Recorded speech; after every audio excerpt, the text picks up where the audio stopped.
With tried exercise 5 in section 8.7, we're told that a shipping container in the shape of a rectangular solid must have a volume of 84 cubic meters. The client tells the manufacturer that because of the contents, the length of the container must be 1 meter longer than the width, and the height must be 1 meter greater than twice the width. What should the dimensions of the container be? So first off, let's look at what we're given. I drew a little, don't make fun of my lack of drawing ability, but I drew a little shipping container here with length, width, and height. And what do we know about it? Well, we know that the volume,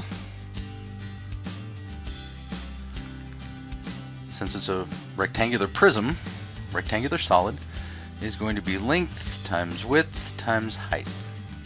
And what else are we told? Well, we're told that the length of the container must be 1 meter longer than the width. So length equals the width plus 1. We're also told that the height is 1 meter greater than twice the width. So twice the width plus 1.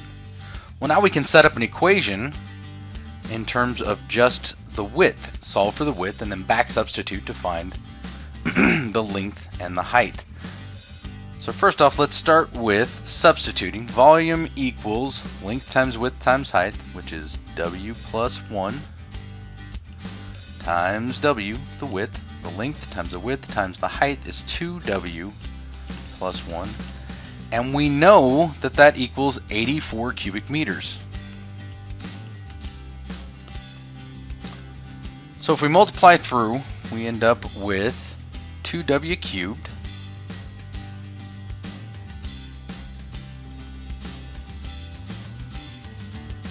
plus 3W squared plus W, and I'm going to go ahead and subtract the 84 from both sides. Minus 84 equals 0. So now we have this cubic equation that we need to solve in order to solve for the width and then subsequently the length and the height. How do we do that? Well, what do we have up our sleeves? First off, we have Descartes' rule of signs. And what does that tell us? Well, mainly we want to focus on just the positive real roots, and what it tells us is that the positive real solutions to an equation are, or to a polynomial, are the number of sign changes or 2 less than the number of sign changes. So if f of x is this 2w, or f of w is this 2w cubed plus 3w squared plus w minus 84, how many sign changes are there?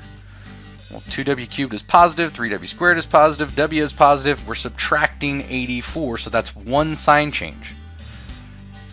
Again, it's the number of sign changes or 2 less than the number of sign changes. Well, we can't have 2 less than 1, so we know that there's 1 positive real root.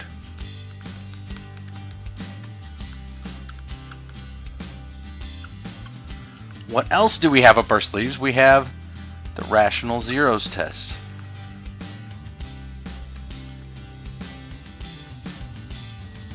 That means plus or minus p over q, where 84 is going to be our p, 2 is going to be our q, so that's plus or minus 1, 2, 3,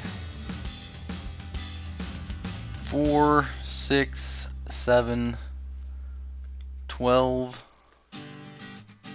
14, 21, 28, 42, and 84. That's our possible p's. So p equals over q equals plus or minus 1 or 2, since the only factors of 2 are 1 and 2. Now there are some of these that we simply know just will not work. If we have 84 over 1, for instance, well, it's impossible to have a length and a height that are greater than the width when the width is already 84 and we want them multiplied together, their product to be 84. So we know 84 is going to be out of the question.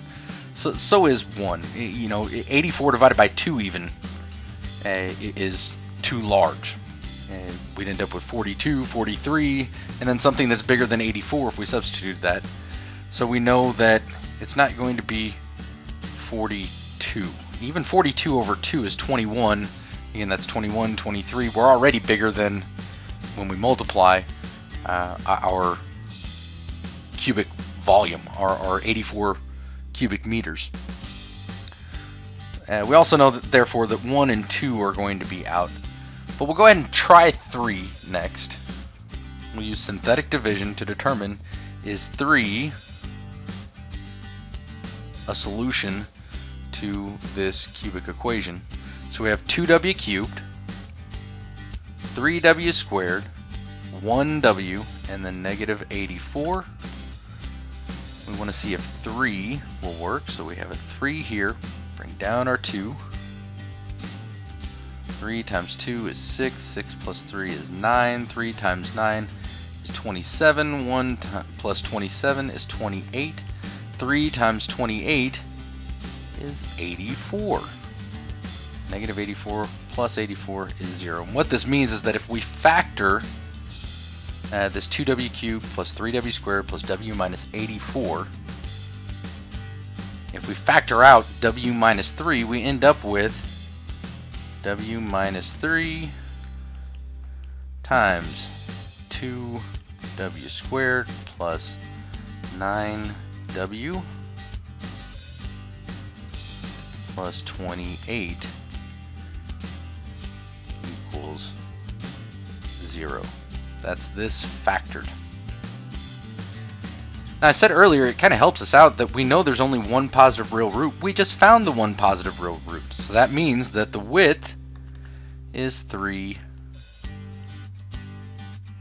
meters. Now the length, we go back to our equations that we were given. Our length equals the width, which is 3, plus 1, which equals 4 meters. And our height equals 2 times our width, which is 3, plus 1, which equals 7 meters. Now, how do we check this? Well, we know that 4 is 1 greater than 3. We know that 7 is 1 greater than 2 times 3. We just did that. We need to see the volume equals length times width times height. We'll substitute in our length, width, and height. That's 4 times 3 times 7. That equals 12 times 7, which does equal 84 cubic meters. So that checks as well. So our width is 3 meters, our length is 4 meters, and our height is 7 meters.